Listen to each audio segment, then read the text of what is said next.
Hi friends, welcome back to our channel. Friends, daily serial notification రావాలి అంటే ఛానల్ని subscribe చేసి పక్కనే ఉన్న బెల్ ఐకాన్ని క్లిక్ చేసి ఆల్ ఆప్షన్ సెలెక్ట్ చేయండి. అప్పుడే మేము పెట్టిన వీడియోస్ ముందుగా మీ మొబైల్కి నోటిఫికేషన్ ద్వారా వచ్చేస్తుంది. ఓకే ఫ్రెండ్స్, మరి అప్కమింగ్ రివ్యూలో సూపర్గా ఉండబోతుంది. మరి శ్రీవల్లి గుట్టు రామరాజుకి తెలిసిపోయిందా? ఇంట్లో నుంచి బయటికి గెంటేస్తున్నారా? మరి నిన్నటి వరకు నేనే ఇంటి పెద్ద కోడలినని విర్రవీగుతున్న వల్లికి తగిన శాస్తి జరిగిందా? తరువాత నర్మద విరుచుకుపడిందా? అసలు ఏం జరిగింది? మరి ప్రేమలో తేలిపోతున్న ప్రేమ్, ధీరజ్ వీళ్ళిద్దరికీ ప్రేమ పాఠాలు ఎవరు చెప్తున్నారో తెలుసా? మరి ఇంకెందుకు ఆలస్యం, మరి వీళ్ళ ప్రేమ పాఠాలు వదిన గారి సమక్షంలో మరి ఏం జరగబోతుంది? ధీరజ్కి ప్రేమకి మధ్య కొత్తగా ప్రేమని పుట్టిస్తున్న నర్మద సూపర్ కదా. మరి వీళ్ళ మనసు అర్థం చేసుకుని వీళ్ళు దగ్గర అవ్వాలని కోరుకున్న వాళ్ళంతా ఖచ్చితంగా లైక్ చేయండి. ఇంకా ఆలస్యం చేయకుండా రివ్యూలోకి వెళ్ళిపోదాం. ఎపిసోడ్ స్టార్ట్ అవ్వగానే ఇంకా చాలా కోపంతో చాలా సీరియస్గా ఆఫీస్ నుంచి ఇంటికి వచ్చేస్తాడు. మరి వెంటనే తన రూమ్లోకి వెళ్ళి చందు విసుగ్గా ఉంటాడు. ఏం చేయాలో అర్థం కాదు. 10 లక్షలంటే మాటలా?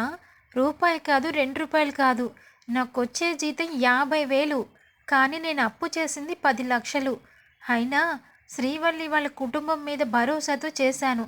నేనెందుకు టెన్షన్ పడ్డాం? శ్రీవల్లికి వాళ్ళ అమ్మకి ఫోన్ చేపించి ఆ డబ్బులు ఎక్కడైనా సర్దమంటే సరిపోతుంది కదా, నాకు ఈ టెన్షన్ తగ్గుతుంది అని చెప్పేసి అనుకుంటూ ఉంటాడు. ఇంకా వంటింట్లో మరి వాళ్ళ చెల్లితో మాట్లాడుతూ ఉంటుంది శ్రీవల్లి.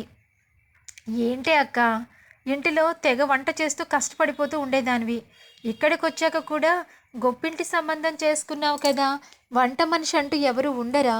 నువ్వే వంట చేయాలా ఏంటి? వీళ్ళంతా ఎక్కడున్నారు? నర్మద, ప్రేమ, మరి సీరియస్ బావ, నడిపి బావ, మన మన బావ అని చెప్పేసి అడుగుతూ ఉంటుంది. పోనీలేవే, నాకు వంట వచ్చు కదా, నేను చేస్తున్నాను. అదేంటక్క, బావతో నువ్వు చాలా సరదాగా ఎక్కడికైనా వెళ్ళొచ్చు కదా అనగానే, నేనా? మీ బావతోనా? ఎక్కడికి? సినిమాకా? అనగానే, ఊరుకో అక్క, పెళ్ళి ఇన్ని రోజులైంది కదా, సినిమాకి వెళ్ళటం ఏంటి? నీ ఫ్రెండ్ కావ్య, రాధా వాళ్ళు వెళ్ళారే, అదా హనీమూనా అని చెప్పి అంటుంది. హనీమూన్కి వెళ్ళాలంటే బోల్ డబ్బులు ఖర్చు అవుతాయే అనగానే, అయితే అవ్వని, మీకు ఉన్నవాళ్లే కదా, చక్కగా ఎక్కడికి వెళ్ళాలేంటి అని చెప్పి అడుగుతుంది. ఎక్కడికంటే వీటే? అయ్యో బాబా, అది కూడా నేనే చెప్పాలా? హిమాలయాలకి వెళ్ళండి, చల్లగా తెల్లగా ఉంటుంది అనగానే ఒక్కసారిగా ఊహాలోకంలోకి వెళ్ళిపోతుంది శ్రీవల్లి. ఒకేసారి చందుతో పాటు తను అక్కడ మరి మంచు కొండల్లో కాశ్మీరీ లోయలో అన్నట్టుగా ఒక పాట వేసుకుంటూ ఉంటుంది. ఇంకా అక్క అక్క పలకబెట్టే బాబా, ఎన్నిసార్లు పిలవాలే అనగానే, ఏంటి డ్రీమ్లోకి వెళ్ళిపోయావా అనగానే, అవునే, చల్లగా ఉంది, చాలా బాగుంది తెలుసా అని చెప్పేసి అంటుంది. ఇంక ఈ లోపల డ్రీమ్లో ఉన్న శ్రీవల్లికి దిమ్మ తిరిగే షాక్ ఏంటంటే, అసలు ఒరిజినల్ వాయిస్లో మరి చందు వల్లి వల్లి అని చెప్పి పిలిపి వినిపిస్తూ ఉంటుంది. అయ్ బాబోయ్, మీ బావ వచ్చేసినట్టున్నారే, వల్లి వల్లి అని పిలుస్తున్నారు, ఏటో తొందరగా వచ్చేశారు, వెళ్ళి చూడాలా అని చెప్పేసి అక్కడి నుంచి గబగబా మరి తన బెడ్రూమ్లోకి వెళ్తుంది. ఇంకా అక్క ఎలాగైనా బావని ఒప్పిస్తుంది, ఎంచక్క హనీమూన్ వెళ్తారు, మా అక్క ఎంజాయ్ చేస్తుంది అని చెప్పేసి సంతోషంతో హాల్లోకి వెళ్ళి ఫోన్లో రీల్స్ చూసుకుంటూ ఎంజాయ్ చేస్తూ ఉంటుంది బుజ్జమ్మ. ఇంకా, ఏమండి, మీకు ఒక విషయం చెప్పాలా, నేను నీకు ఒక ఇంపార్టెంట్ విషయం చెప్పాలి వల్లి. ఏంటండి విషయం? అయినా ముందు నేనే చెప్పాలా? లేదు, నేను చెప్తాను విను, అది ఇంపార్టెంట్ మ్యాటరు అనగానే, లేదు బా, నేను చెప్తాను విను అని చెప్పేసి అంటుంది. నేను చెప్పాలి, లేడీసే ఫస్ట్ అంటే నేనే చెప్పాలా అని చెప్పేసి అనగానే, సరే విసిగించకుండా చెప్పు అని చెప్పేసి అంటాడు. వెంటనే బా అని భుజం మీద వాలిపోతూ ఏం చెప్పాలని గోర్లు గిల్లుకుంటూ కిందకి బొట్టన వేలుతో నేలకి రాస్తూ చూపులు సిగ్గుతో చూస్తూ ఉంటుంది. ఏంటి వల్లి, ఏం చెప్పాలనుకుంటున్నావో సూటిగా శుద్ధి లేకుండా చెప్పు. ఏంటి సిగ్గుపడుతున్నావేంటి అని చెప్పేసి అనగానే, అది కాదు బా, నేను చెప్పింది విను బా అని చెప్పేసి అంటుంది. చెప్పవే అనంగానే, ఏం లేదు, మనం హనీమూన్ వెళ్దాం బా అనంగానే, ఏంటి ఇప్పుడు మనకు అది అవసరమా అని చెప్పేసి చిర్రెత్తుకొస్తుంది మరి చందుకి. అదేంటి బా అలా అనేసావు, నీకు నాకు కొత్తగా పెళ్ళయింది, ఎక్కడికి వెళ్ళలేదు. మరి నిన్న కాక మొన్న పెళ్ళైన ప్రేమ, నర్మదా, సాగర్ ఇద్దరు హైదరాబాద్ వెళ్ళి అవన్నీ తిరిగి వచ్చారు. మీకు వచ్చే జీతం, ఒక నెల జీతం ఆపి మనం హనీమూన్ వెళ్తామంటే మీ నాన్న ఏమైనా అంటారా ఏంటి? మరి నాకు మాత్రం నీతో అన్ని చోట్లకి వెళ్ళాలని ఉండదా? పెళ్ళైనప్పటి నుంచి ఇక్కడే ఉన్నాం, ఎక్కడికి వెళ్ళలేదు అని చెప్పేసి అడుగుతూ ఉంటే, బాగానే ఉంది, అడిగే దాంట్లో పద్ధతి ఉంది. కానీ అసలు వ్యవహారం ఏంటంటే 10 లక్షల మ్యాటరే చాలా తలబొప్పి కట్టేసిన విషయం. పాపం వల్లి అడగటంలో తప్పేమీ లేదు. పెళ్ళయింది కాబట్టి బయటికి తీసుకెళ్ళమంటుంది. అలాగే మా ఫ్రెండ్లు ఇద్దరు పెళ్ళిళ్ళు అయినాయి కదా, వాళ్ళిద్దరూ హనీమూన్ వెళ్ళారు బా, మరి నాకు కూడా వెళ్ళాలని ఉండదేటి, తీసుకెళ్ళొచ్చు కదా బావా అని చెప్పేసి అంటుంటే, చూడు వల్లి, నువ్వు అడిగిన దానికి నా సమాధానం ఎలా ఉంటుందన్నది నాకే అర్థం కావట్లేదు. ఆ సేట్ వచ్చాడు 10 లక్షల కోసం అనగానే ఒక్కసారిగా మత్తులో ఉన్నట్టుగా తూలుతున్న శ్రీవల్లికి ఒక్కసారిగా బ్రెయిన్ వాష్ అవుతుంది. ఏంటి బా అనగానే, ఏంటంటావేంటి, అదే మన పెళ్ళికి 10 లక్షలు మీ అమ్మ అప్పు చేయించిందే, ఆ సేట్ గొంతు మీద కూర్చుని కడతావా చస్తావా అన్నాడు. నాకైతే మైండ్ పనిచేయలేదు.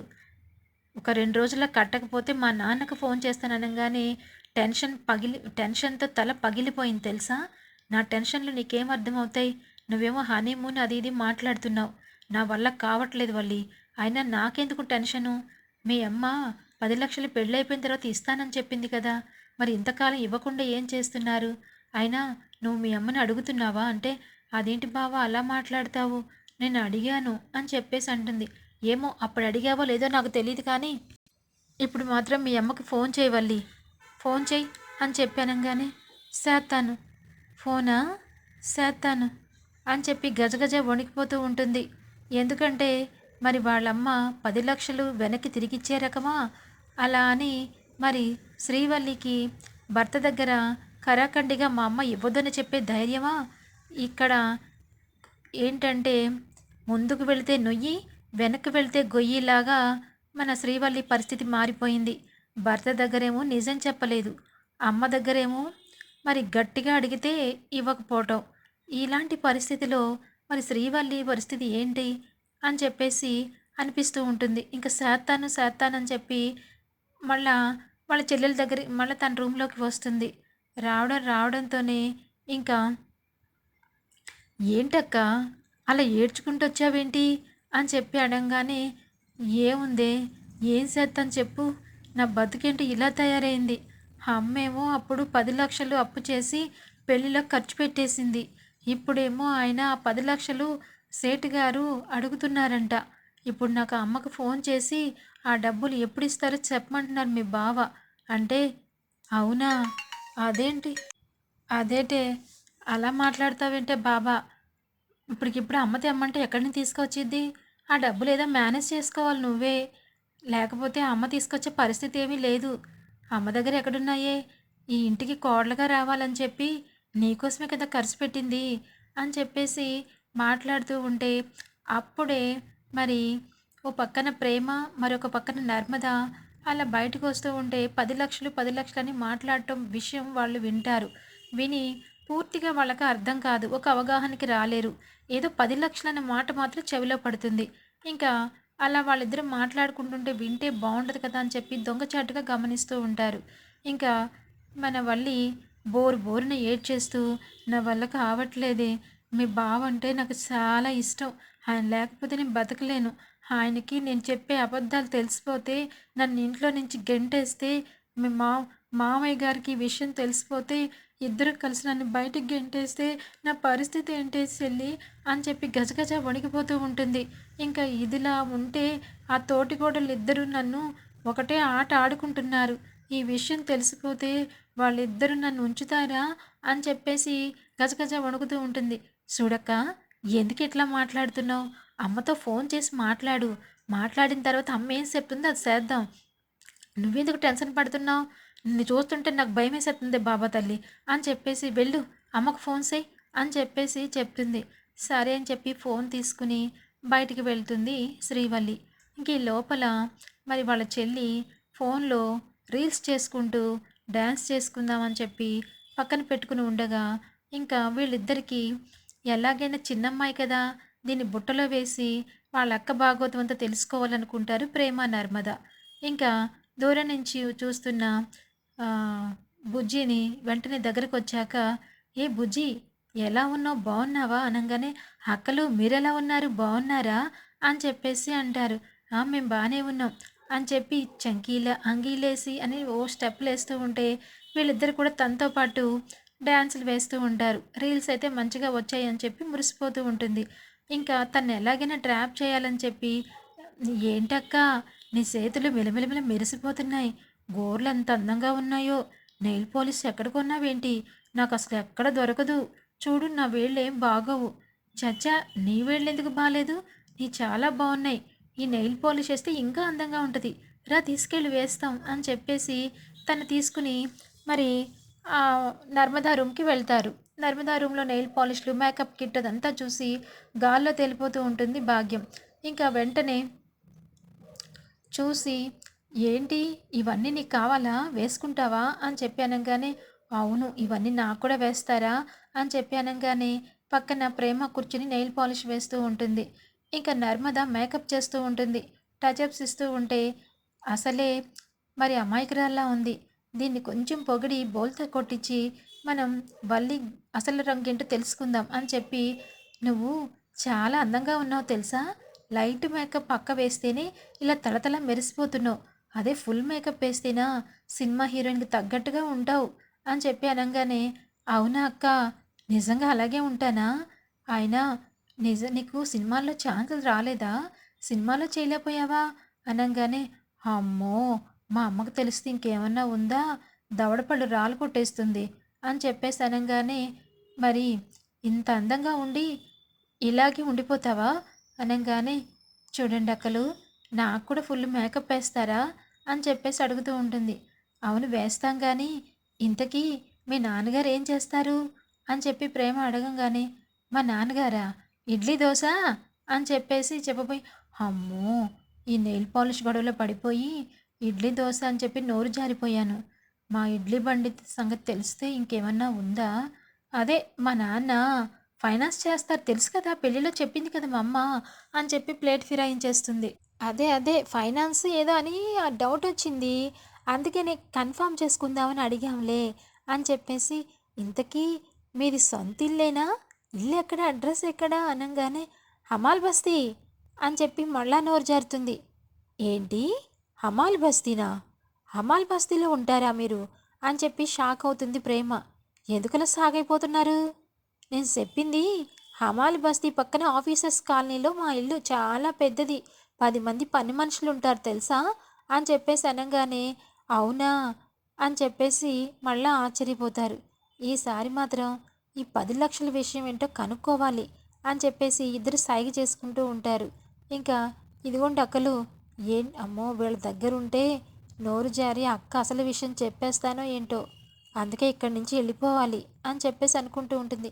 ఏ కూర్చో కూర్చో, ఎందుకట్లా వెళ్ళిపోతున్నావు అని చెప్పేసి అనగానే ఇంక ఇట్లా మాట్లాడుకుంటూ ఉంటారు. ఇంకా వల్లి బయటకు వచ్చి వాళ్ళ అమ్మకు ఫోన్ చేస్తుంది. చెప్పే బాబా, పొద్దుటి నుంచి పనులే సరిపోతున్నాయి, నీకు ఫోన్ చేస్తానంటే మీ సెల్లి అక్కడికి వచ్చింది కదా, ఇంక ఇద్దరు మాట్లాడుకుంటారులే అని చెప్పి నేను ఫోన్ చేయలేదు. ఏంటి మీ తోటికోడలతో మళ్ళీ ఏమైనా గొడవలు పడుతున్నావా, మళ్ళీ ఈసారి ఆ మాట ఎత్తేవంటే చెంప పగులుద్ది మరి అని చెప్పేసి అంటుంది. అమ్మా, నేను చెప్పేది పూర్తిగా వినవా, నేను ఎందుకు చేశానో చెప్తాను విను.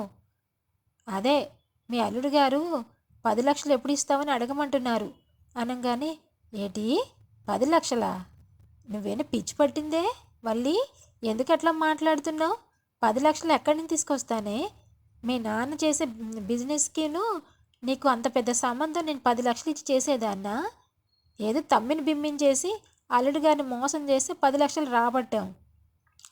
పెళ్లి ఖర్చులు అన్నీ అయిపోయాయి. నువ్వు దర్జాగా ఇంటికి కోడలు అయిపోయావు. ఇప్పుడేమో నాకు 10 లక్షలు తీర్చమంటే ఎక్కడి నుంచి తీరుస్తానే? ఈ అమ్మ సంగతి అసలు నీకు అర్థం కావట్లేదు. గొప్పింటికి వెళ్ళాక పుట్టింటి సంగతులన్నీ మర్చిపోయావా ఏంటి అని చెప్పేసి అనేసరికి ఇంకా వెంటనే, అమ్మా నువ్వేం చేస్తావో నాకు తెలీదు. మీ అల్లుడి గారికి సేటు గారు పదే పదే ఒత్తిడి తెస్తున్నారంట. డబ్బులు ఎప్పుడు ఇస్తారు, డబ్బులు ఎప్పుడు ఇస్తారని.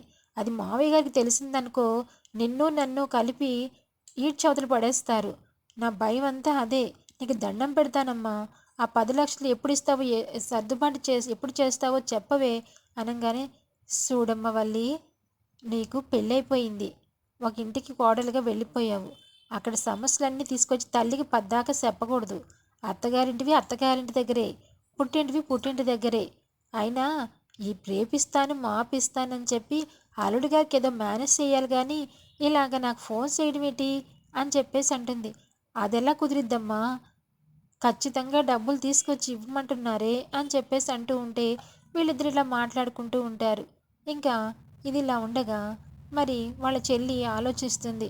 అమ్మో, వీళ్ళిద్దరూ కలిసి నా మాట మీద ఉక్కిరి బిక్కిరిగా చేసేసి అక్క 10 లక్షలకు టెన్షన్ పడుతున్న విషయం తెలుసుకుందామని చూస్తున్నారు. నేను చెప్పకూడదు. ఇంకా వేదవతి కొడుకు వెంటనే త్వరగా రావడం చూసి, చందు ఏంట్రా అప్పుడే వచ్చేసావు, టైం కాకముందే అని చెప్పి అనగానే, ఏం బాలేదమ్మా, చాలా హెడేక్గా అనిపిస్తుంది, పర్మిషన్ తీసుకుని వచ్చేసాను. అయితే కాఫీ పెట్టిస్తాను ఉండరా నాన్న అని చెప్పి వంటింట్లోకి వెళ్తుంది. వెళ్ళంగానే ఇంకా చందుకి కాఫీ కలుపుకుని తీసుకొచ్చి కొడుకు పక్కనే కూర్చుని మాటలు పెడుతుంది. అమ్మకి ఈ విషయం చెప్తే ఏమైనా అంటుందా? ఒకవేళ అమ్మ తెలిసి చెప్పేస్తే అమ్మ ఏమైనా అడ్జస్ట్ చేస్తుందేమో అని ఎన్నో రకాలుగా ఆలోచించుకుంటాడు చందు.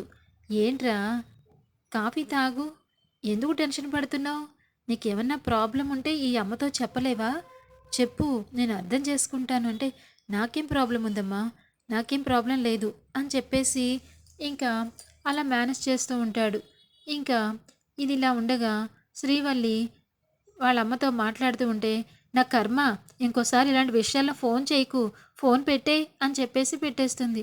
సర్లే నేనే చూసుకుంటానులే అని చెప్పేసి అనుకుంటూ రాగానే ఏడ్చుకుంటూ అక్కడి నుంచి వాళ్ళిద్దరి మధ్యలో నుంచి వచ్చేస్తుంది. మరి ఇంకా వల్లి వాళ్ళ చెల్లెలు, ఏంటిది, ఆ అమ్మాయికి 10 లక్షలు మీ అక్కకి ఎందుకు అవసరమైంది, మీ అక్క టెన్షన్ ఏంటి అని చెప్పి ఇద్దరు ఒకరి మీద ఒకరు ప్రెజర్ చేసేసరికి ఇంక ఏడ్చుకుంటూ వచ్చేస్తుంది భాగ్యం. ఇంక వెంటనే, ఏంటే, ఎందుకు ఏడుస్తున్నావు అని చెప్పేసి శ్రీవల్లి అడగంగానే, అక్క, మీ ఇద్దరి తోటి కోడలికి నువ్వు 10 లక్షల కోసం టెన్షన్ పడుతున్నావు అన్న విషయం తెలిసిపోయిందక్క అనగానే, అదేటి, వాళ్ళకెవరు చెప్పారు అనగా, నువ్వు కానీ చెప్పావా ఏంటి? అమ్మో, వాళ్ళిద్దరూ నన్ను కుడివైపున ఒకళ్ళు ఎడంవైపు ఒకళ్ళు పట్టుకుని చెప్తావా లేదనని నా పీక మీద కూర్చున్నారే. అసలు నాకు గాలి ఆడినంత పని అయిపోయింది. చెప్పేస్తానేమో అనుకున్నాను. అన్ని వివరాలు అడుగుతున్నారు. మా నాన్నేం చేస్తారు, మీ ఇల్లు ఎక్కడా, మీ అమ్మేం చేస్తుంది, ఇవన్నీ అడుగుతున్నారే. మీ తోటి కోడళ్ళు, వాళ్ళకి అవన్నీ తెలీదా, కావాలని అడుగుతున్నారా అని చెప్పి అనగానే, అయితే నువ్వేం చెప్పావేటి అనగానే, నేనేం చెప్పలేదు, నాకు తెలీదు, అవన్నీ అక్కకే తెలుసని వచ్చేసాను. అయితే మంచి పని చేసావు, నువ్వు చెప్పలేదు కాబట్టి అంతా నేను చూసుకుంటానులే. వాళ్ళకి ఎలా బుద్ధి చెప్పాలో నాకు తెలుసు. అయినా నా విషయాలు తెలుసుకోవాలని అంత ఉత్సాహంగా ఉందా అని చెప్పేసి అనుకునే లోపల ప్రేమ నర్మద అక్కడ ఉండేసరికి, ఏంటి, మా సెల్లుని పట్టుకొని బాగా ప్రశ్నలు ఇచ్చారంట, ఇంట్రాగేషన్ చేస్తున్నారంట. మా ఏంటి, మామూలుగా ఉండదు, ఏదైనా ఉంటే నాతో మాట్లాడాలా, మా సెల్లుతో మీకేం పని అనగానే, ఏంటక్క, నువ్వు 10 లక్షల కోసం ఏదో టెన్షన్ పడుతున్నావు కదా, ఆ విషయంలో ఎందుకు శ్రీవల్లక్క టెన్షన్ పడుతుంది అని చెప్పేసి అన్నాం అనగానే, ఏం లేదు, మీరు పద్దాకా మా కుటుంబాన్ని నన్ను కావాలనే మీరు ఇలా నిలదీసి రోడ్డును పడేయాలని చూస్తున్నారు అని చెప్పేసి రెచ్చిపోతూ ఉంటుంది శ్రీవల్లి. హలో అక్క, ఆగు, ఆవేశం తగ్గించు. అసలు మేమేమన్నామని నువ్వు అంతగా రెచ్చిపోవడానికి? నీ కష్టమేంటో తెలుసుకోవడం తప్ప? అయినా నువ్వే కదా ఆ 10 లక్షలకి నీకు ఏదో సంబంధం ఉంది, 10,00,000 అనంగానే ఓ చెమటలు పట్టేస్తున్నాయి. ఇంతకీ 10,00,000 మ్యాటర్ ఏంటో చెప్పు నువ్వైనా అనంగానే, ఇంకా మీకు చెప్పాల్సిన అవసరం నాకేముంది అని చెప్పేసి అంటూ ఉంటే, అప్పుడే వేదవతి గబగబా పరిగెత్తుకుని బయటకొస్తుంది. ఏమే ఏమైందే మీకు? మళ్ళా జుట్లు జుట్లు పట్టుకుని ఇద్దరు గూడాను మళ్ళా కొట్టుకుంటారా ఏంటి? ఈ ఇంటి పరువు తీస్తారా? అయినా వారం రోజులు బావుంటారు. మళ్ళా వారానికి ఇలా కొట్టుకు చస్తారేంటే? అసలు నా కోడళ్ళేనా మీరు? అని చెప్పేసి అనేసరికి, చూడత్తా ఎలా మాట్లాడుతుందో. ఈ అక్క 10,00,000 కోసం టెన్షన్ పడుతుంది. కానీ బయటికి మాత్రం ఓ ఎగరేసుకుంటూ మాట్లాడుతుంది అని చెప్పాను గానీ, ఏంటే వల్లి 10,00,000 ఏంటి? వీళ్ళు 10,00,000 10,00,000 అంటున్నారు అనంగానే, అది అత్తయ్య అని చెప్పేసి ఏదో దాటవేసే మాట చెప్పాలని చెప్పి చూస్తూ ఉంటుంది. ఇంకా ఇది ఇలా ఉండగా వేదవతి, ఇదిగో కోడళ్ళకి మళ్ళా చెప్తున్నాను, ఇంట్లో గొడవలు నాకు పనికిరావు. ముందు మర్యాదకి ఇక్కడి నుంచి ఎవరి దగ్గరికి వాళ్ళు వెళ్ళండి అని చెప్పని. అవునే వల్లి, నేను అడుగుతున్నాను కానీ చెప్పు నువ్వేంటి 10,00,000 కోసం టెన్షన్ పట్టమేంటి అని చెప్పాను. కానీ అది అత్తయ్య చెప్దామా వద్దా, అత్తయ్యకి చెప్దామా వద్దా అని చెప్పేసి లోపలే అనుకుంటూ ఉంటుంది. ఇంకా నర్మద, ప్రేమ ఇద్దరు బయటకొచ్చి, ఏంటక్క తప్పు చేసి కూడా ఒప్పని దబాయించే రకం ఆ వల్లి అక్క. అసలు దాన్ని అలా వదిలేసామేంటి?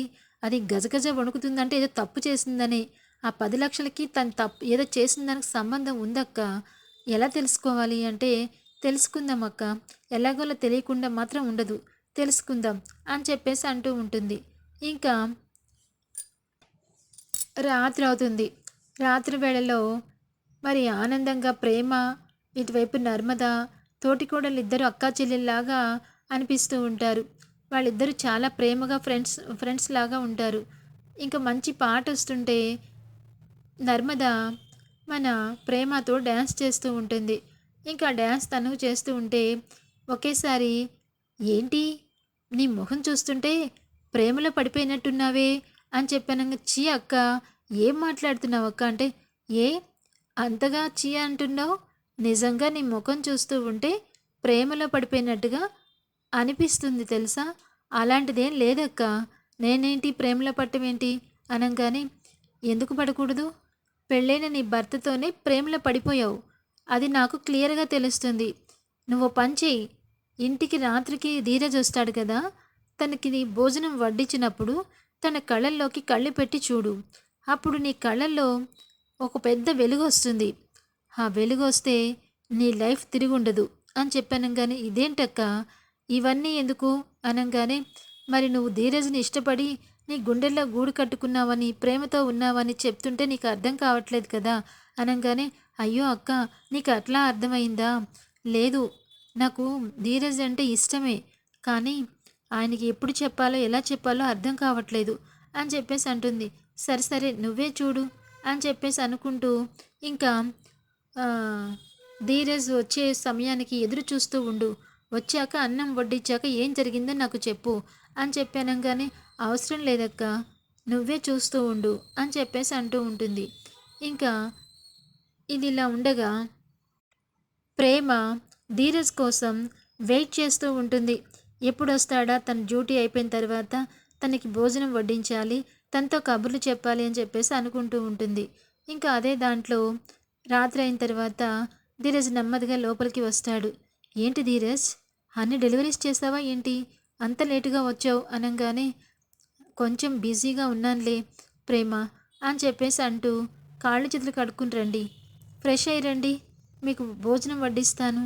అయినా సీమటపాకాయ లాంటి కోతి లాంటి ఈ కోతేటి ఇంత సున్నితంగా మాట్లాడుతుంది? తను నన్ను ప్రేమిస్తున్నట్టుగా తన మొహంలో తెలిసిపోతుంది. ఎంతో ప్రేమగా ఆదరిస్తోంది అని చెప్పేసి అనుకుంటూ ఇంకా కాళ్ళు చేతి కడుక్కోవడానికి వెళ్తాడు ధీరజ్. ఇంకా హాల్లో భోజనానికి అన్ని ఏర్పాట్లు చేస్తుంది ప్రేమ.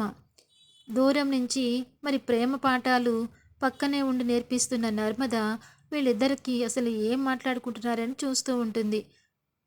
ఇంకా ఆ సమయంలో మరి ధీరజ్ వచ్చి కూర్చోగానే అన్నం వడ్డిస్తూ ఉంటుంది. ఇంకా ప్రేమతో చూస్తూ ఉన్నట్టుగా సైగ చేస్తూ ఉంటే, అలాంటిదేం లేదక్క అని చెప్పి సైగ చేస్తూ ఉంటుంది. ఇంకా నువ్వు కళ్ళలో కళ్ళు పెట్టి చూడమని చెప్పి దూరం నుంచి చెప్పంగానే ఇం మన ధీరజ్‌ని వడ్డిస్తూ ప్రేమగా చూస్తూ ఉంటే ధీరజ్ థ్యాంక్ యూ ప్రేమ అని చెప్పి అంటాడు. థ్యాంక్సా ఎందుకు అని చెప్పి అంటుంది. ఎందుకంటావేంటి? నాకు నచ్చినట్టుగా వడ్డించావు కదా! చాలా థ్యాంక్ యూ వెరీ మచ్ అని చెప్పి అనంగానే ఇంకా మాస్టారు మాస్టారు నీ మనసుని గెలిచారన్న పాట మనకి వాయిస్ ఓవర్ వస్తూ ఉంటుంది. అదే దాంతో మరి ఈ మాస్టారు ధీరజ్ మాస్టారు తన మనసుని గెలిచారన్నట్టుగా ముఖంలో ఒక్కసారిగా నవ్వు, కళ్ళల్లో వెలుగు కనిపిస్తుంది. అప్పుడు యెస్! వచ్చేసింది అని చెప్పేసి నర్మద అసలైన ప్రేమ ఇప్పుడు బయటపడిందని చెప్పేసి హ్యాపీగా ఇంకా అరుస్తూ ఉంటుంది. ఎపిసోడ్ ఎండ్ అవుతుంది. Thanks for watching.